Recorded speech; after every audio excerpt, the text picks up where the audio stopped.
Aujourd'hui, on va traiter l'exercice numéro 7 concernant toujours la série de cristallographie géométrique. Donc, pour l'exercice numéro 7, on va essayer de retrouver le mode raison et le groupe d'espace à partir des positions équivalentes suivantes. On va prendre le premier cas, coordonnées.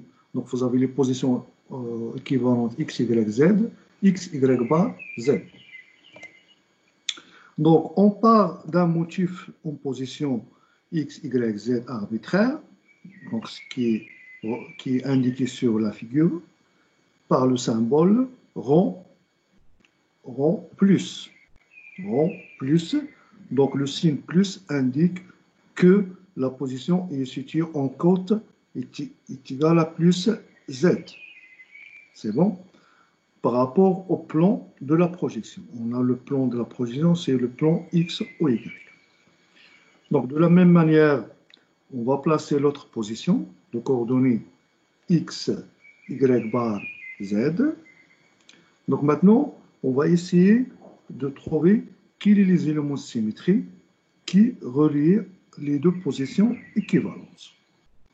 Donc, nous trouvons facile que cet élément de coordonnées x, y, z, il est relié avec cet élément de coordonnées x, y, bar, z, avec un miroir qui est un miroir ou bien un plan de réflexion qui est perpendiculaire au plan de la figure, sans glissement.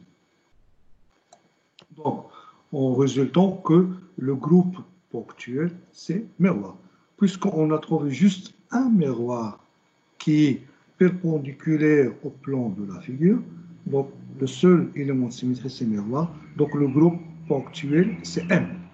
Maintenant, quel est le système cristallin qui appartient à ce groupe ponctuel?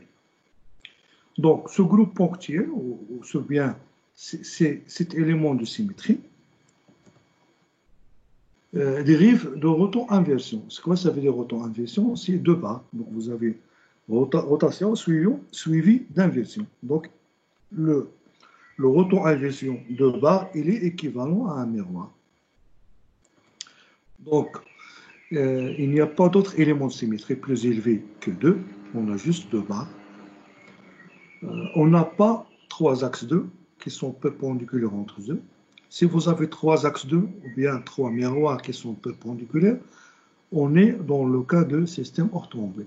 Par la suite, on peut déterminer que le système cristallin, c'est juste monoclinique. Donc, dans un système monocline, on a juste un seul axe 2, un miroir ou bien un axe 2 qui est un miroir qui est perpendiculaire à l'axe 2. Donc, par convention, on va prendre la base APC dans laquelle le vecteur B, ou bien la direction B, ou bien l'axe B, ou bien l'axe OX, OY, et c'est l'axe principal. Donc, si vous avez un axe 2, on a l'axe 2 qui est parallèle à cet axe B. Donc, dans ce cas-là, on a A différent de B différent de C, alpha est égal à gamma, et bêta, toujours c'est différent de P sur 2. Donc, la base, si vous prenez la base X ou Y, on a la base rectangulaire. Et, comme je l'ai dit, les éléments symétriques sont bien orientés suivant l'axe B ou bien l'axe OY. Maintenant, quel est le mode de réseau? Si vous prenez les deux positions, on a trouvé que les deux positions sont reliées par un élément symétrique, ne sont pas reliées entre eux par des simples translations. Par la suite, on peut dire que le mode de raison, c'est primitif. Maintenant, quel est le groupe d'espace? On a trouvé que le groupe ponctuel, c'est M. Le mode de raison, c'est primitif. Maintenant, le groupe d'espace, c'est... Vous prenez le mode de raison en majuscule, vous le mettez en premier, et vous mettez juste à côté l'élément symétrique que vous avez. Donc, ici, c'est PM. Donc, vous avez PM. Le miroir, il est perpendiculaire à OY. On va le montrer ça. Donc, vous avez la position initiale. On a une base rectangulaire A, B. Donc A différent de B, on a la direction A, B. Donc vous prenez la position initiale de coordonnées x, y, z. Donc x lisible, y lisible, avec z, avec le signe plus indique que z positive. Donc là, l'élément symétrique relié à cette position et cette position de coordonnées x, y, bar, z, c'est un miroir qui est perpendiculaire à y. C'est bon? Si vous remarquez, cette position elle est à l'extérieur de la maille. Si vous le mettez, je peux le mettre par une simple translation unitaire de raison. Donc j'obtiens cette position à l'intérieur de la maille. Donc entre cette position et cette position, on a le même élément symétrique. Donc c'est bon. Donc il est clair que ces éléments symétriques ou bien ce miroir se répètent de manière périodique. Donc, vous prenez le deuxième cas. Toujours, on va trouver les opérations de symétrie qui relient la position initiale avec les autres positions équivalentes. Toujours, on va prendre la position initiale de coordonnées x, y, z. Maintenant, deuxième position, on a x, y bar, z, qui est l'élément symétrique relié les deux positions. On trouve que c'est un miroir qui est perpendiculaire au plan de la figure, qui est marqué ici en bleu. Maintenant, entre cette position et cette position de coordonnées x bar, y, z bar. Donc c'est un axe 2. C'est un axe 2 qui est parallèle toujours au plan de la figure, en vert. Maintenant, entre la première position et le quatrième, première position et cette position de coordonnées x bar, y bar, z bar, donc c'est un centre d'inversion. Donc ici, on a trouvé les éléments de symétrie suivants. Miroir qui est perpendiculaire au plan de la figure, un axe 2 qui est parallèle au plan de la figure et un centre d'inversion. Donc, on va chercher quel est le système cristallin qui a ces éléments de symétrie. Donc, les éléments de symétrie qu'on a trouvés dérivent soit de rotation 2 et de rotation-inversion de bas. C'est bon? Donc, on a un axe 2 et on a un miroir. Il n'y a pas des éléments de symétrie plus élevés que 2. On n'a pas les axes 3, les axes 4. Donc, et par la suite, on n'a pas 3 axes 2, 3 miroirs qui sont perpendiculaires entre eux. Si vous avez 3 axes 2 ou bien 3 miroirs, ou bien un mélange entre les axes 2 et les miroirs, donc on travaille dans le système orthombique. Donc par la suite, on détermine que le système cristallin, c'est monoclinique. Toujours, on va prendre par convention dans le système monoclinique une base ABC, avec B étant l'axe unique. Donc on va prendre B s'il est parallèle à l'axe 2. Donc vous avez A différent de B différent de C, et vous avez bêta différemment de P sur 2. C'est bon? Donc on va prendre une base rectangulaire si on travaille sur le plan X ou Y. Avec ce choix des vecteurs de base, nous avons donc un axe 2 qui est parallèle à B. Donc puisqu'on travaille dans un système cristallin monoclinique, on a dit que l'axe 2 toujours il est parallèle à Y. Le plan de réflexion il est perpendiculaire à Y. Et l'intersection entre ce miroir avec l'axe 2, c'est un centre d'inversion. Donc on a utilisé le théorème numéro 2. Si vous avez un axe d'ordre pair, ici on a un axe 2, donc il est pair. Il est perpendiculaire à un miroir, donc l'intersection est un centre de symétrie. Donc le groupe ponctuel résultant, c'est 2 sur n. On a l'axe 2 qui est parallèle à Y, et vous avez le miroir qui est perpendiculaire à l'axe 2, automatiquement il est perpendiculaire à l'axe Y. Le mode de raison, c'est pareil, puisque les 4 positions ne sont pas liées entre eux par des simples translations. Donc, c'est quoi ça veut dire simple translation? C'est une translation unitaire. Donc, on peut passer de la position initiale de la maille A à la maille B par une simple translation suivant A, suivant B, suivant A plus B, suivant A plus B plus C. ce qu'on appelle les translations unitaires. Donc le mode de réseau, c'est primitif. Le groupe d'espace, c'est 2 sur M. Donc le mode et le mode de réseau, c'est P. Donc le groupe d'espace, c'est P2 sur M. Donc le schéma final de tous les éléments de symétrie et les positions équivalentes. Donc vous avez la position initiale reliée par cette position par un miroir qui est perpendiculaire à OY. Entre cette position et cette position, c'est un axe 2 qui est parallèle à OY. Entre cette position et cette position, c'est un centre d'inversion.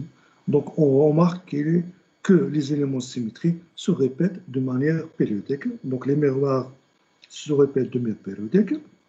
Les axes 2 se répètent de manière périodique. Et aussi les centres d'inversion qui se répètent de manière périodique. Toujours vous avez l'intersection, par exemple l'intersection de cet axe 2 avec le miroir, c'est un centre d'inversion. L'intersection entre cet axe 2 et cet miroir, c'est un centre d'inversion. Troisième cas, on va traiter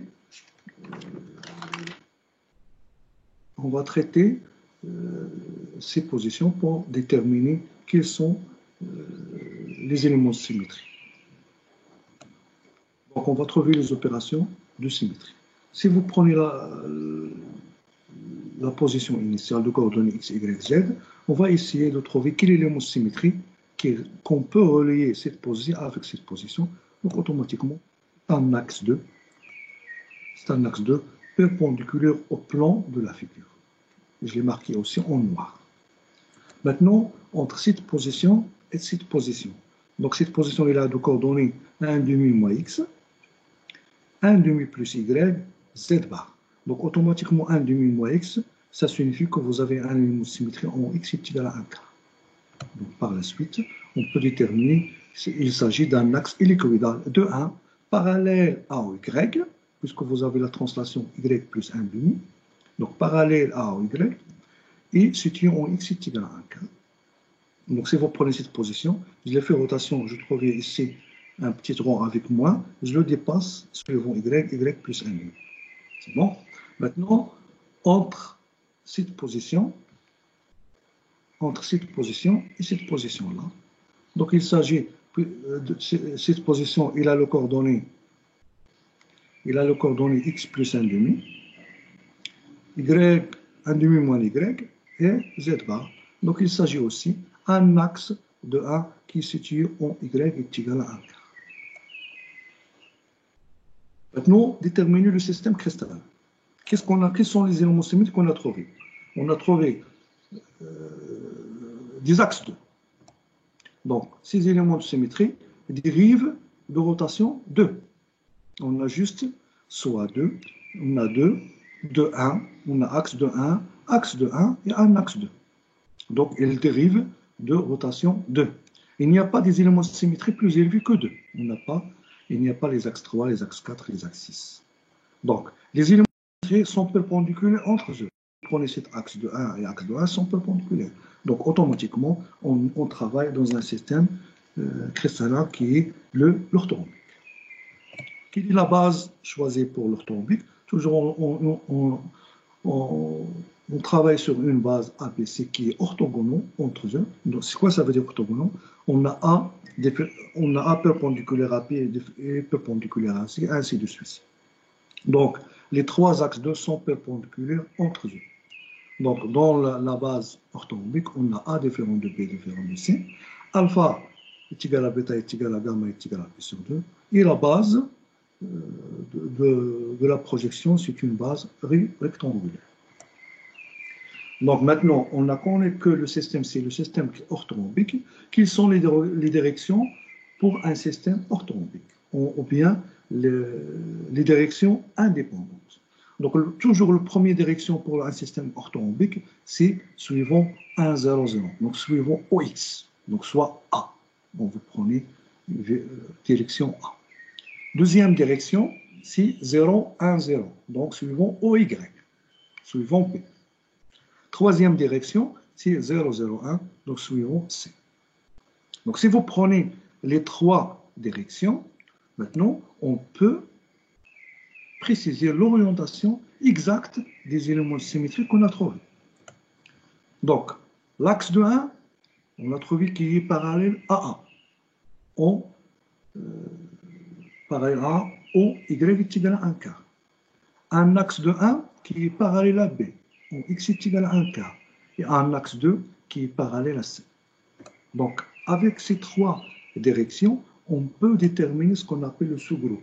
Donc, ce groupe-là, donc toujours vous mettez le premier élément symétrique qui est suivant A, c'est la première direction.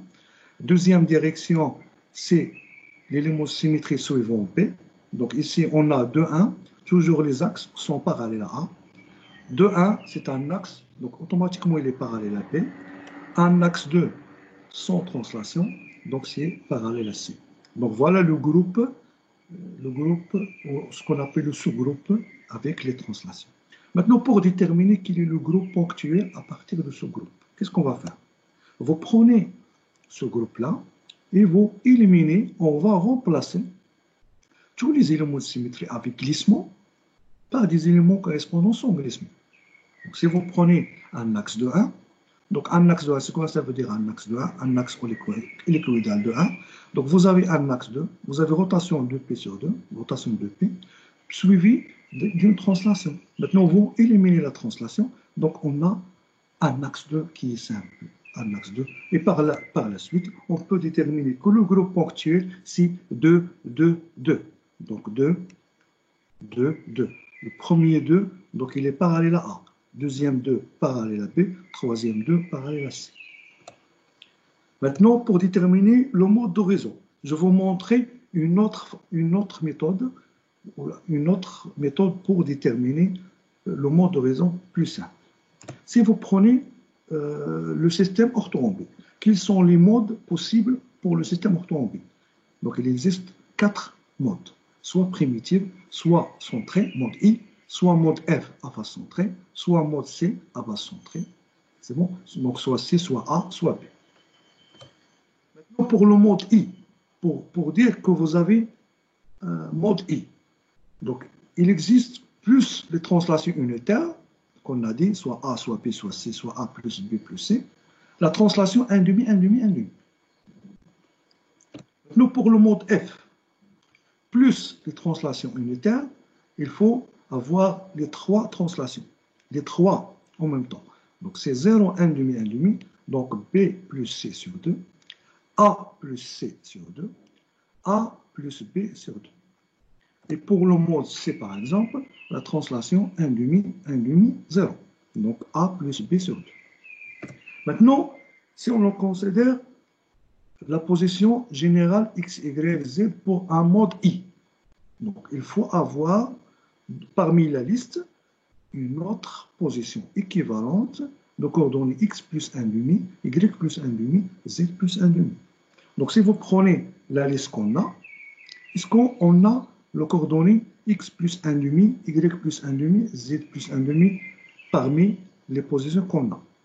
Donc on a ici X bar plus 1 demi, Y plus 1 demi. Donc toujours vous prenez X positif, Y positif et Z positif. Donc on peut conclure que le mode n'est donc pas le mode I.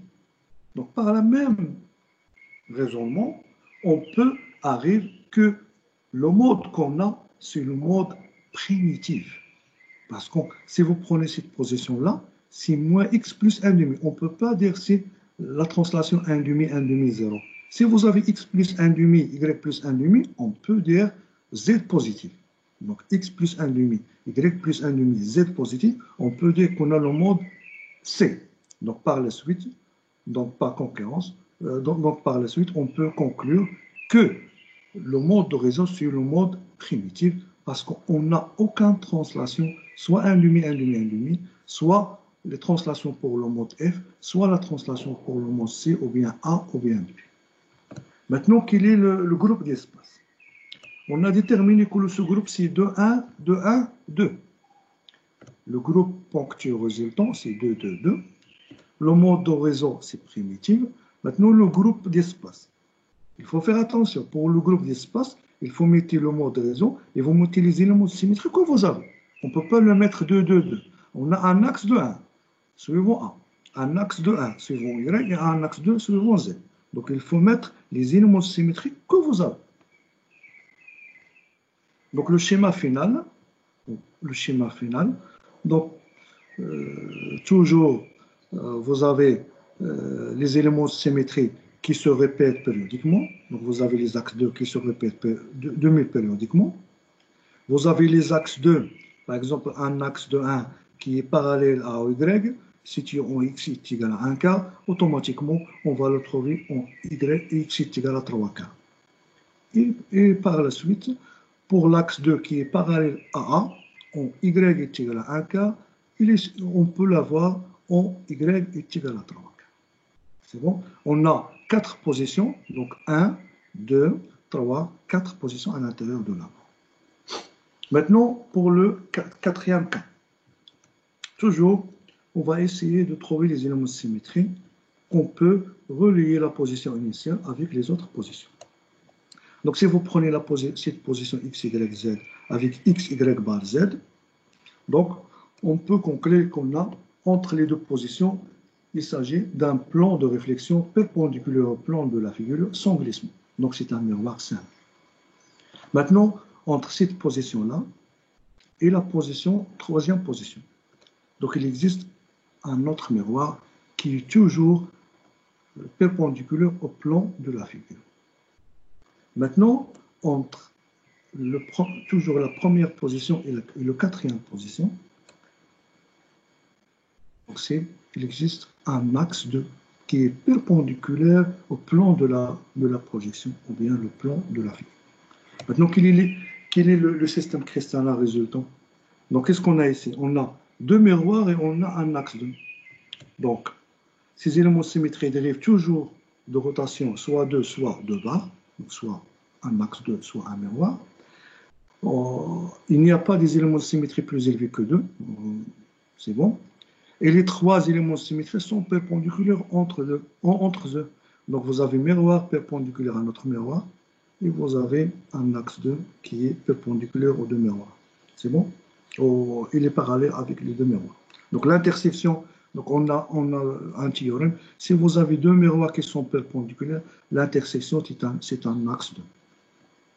Donc, le système cristallin, c'est l'orthombique. Donc, on va utiliser les directions pour le système orthombique. Donc, première direction, c'est A. Deuxième direction, c'est B. Troisième direction, c'est C. Donc, si vous prenez les trois directions, on a maintenant le miroir qui est perpendiculaire à A. Donc, si vous avez miroir, vous mettez perpendiculaire. Et si vous avez un axe, c'est les parallèles. Donc, la première direction, donc vous avez miroir qui est perpendiculaire à A. Deuxième élément, c'est miroir qui est perpendiculaire à B. Troisième élément, c'est un axe 2 qui est parallèle à C. Donc, quel est le groupe? Ce groupe, c'est MM2. MM2. Donc, premier miroir perpendiculaire à A. Deuxième miroir perpendiculaire à B. Troisième miroir, c'est parallèle à C. Donc, quel est le mode d'horizon? Toujours sur le mode primitif, parce que les quatre positions sont reliées entre eux par des éléments symétriques. On n'a pas de translation unitaire. Donc, quel est le groupe d'espace? Donc, ici, on a le groupe, sous-groupe, c'est pareil, c'est pareil au groupe ponctuel, on a MM2. Donc, le mode de réseau, c'est primitif. Donc, et par la suite, le groupe d'espace, c'est PMM2. C'est bon? Maintenant, pour le dernier cas, c'est, on a maintenant 8 positions. Donc, si vous prenez les 8 positions, donc je l'ai numéroté ici 1 pour la position 1, 2 pour cette position, 3, 4 jusqu'à 8. Qu'est-ce que vous remarquez? On peut répartir les positions en deux groupes. Et le passage d'un groupe, par exemple, ce groupe-là, à l'autre groupe, on peut le passer de ce groupe-là à ce groupe-là par une translation. C'est quoi ça veut dire translation 0, 1 demi, 1 demi, 1 demi? Donc si vous prenez la position 1, 1, on peut avoir la position 5. Donc la position 5 À partir de la position 1, si on fait la translation 0, 1 demi, 1 demi.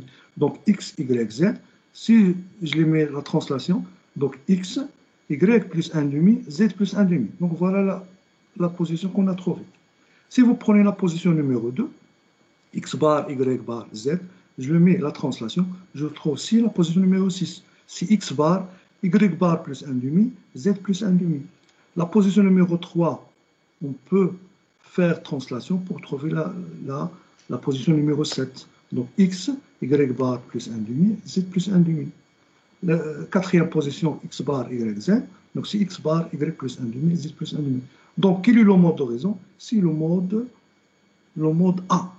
Puisque vous avez la translation 0, 1 demi, 1 demi, donc la face A qui est centrée. Donc maintenant, on a trouvé que le mode, c'est le mode A, à partir de 8 positions.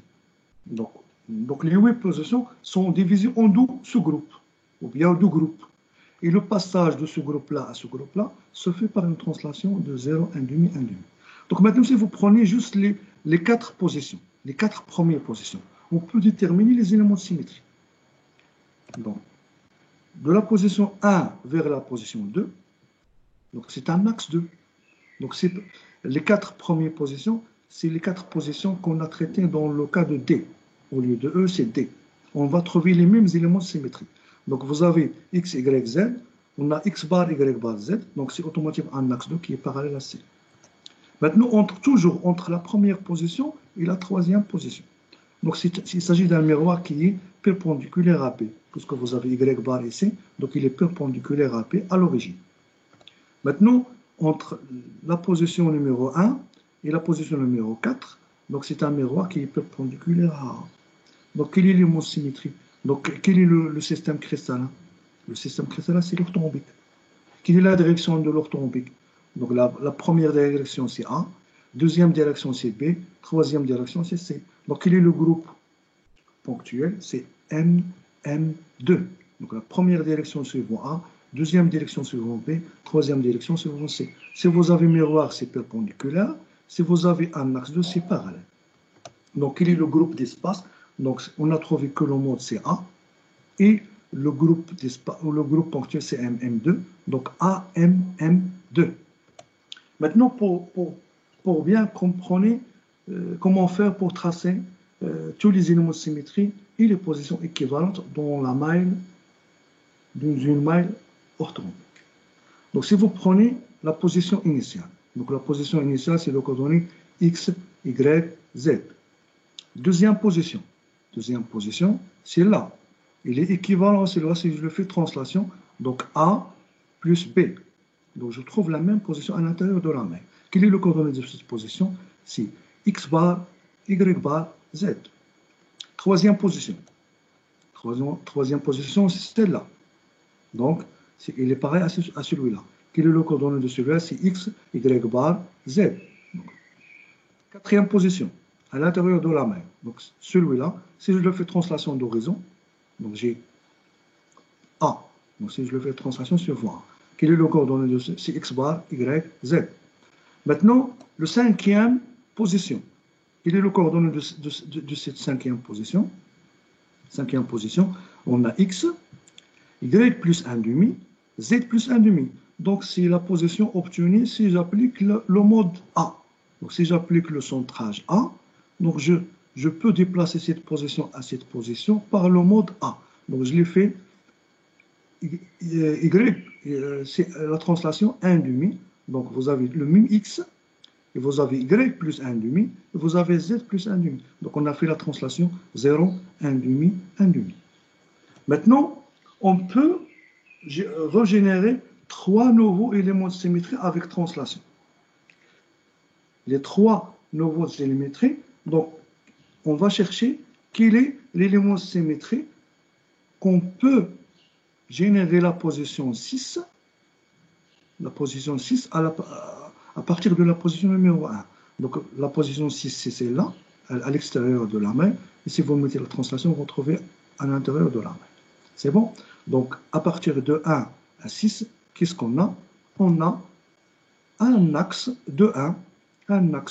Donc cette position, donc vous faites rotation de P sur 2, donc rotation de P, plus translation de 1,5 sur rond Z. Donc vous avez un axe de 1 qui est parallèle au Z ou bien à C en Y est égal à 1 quart.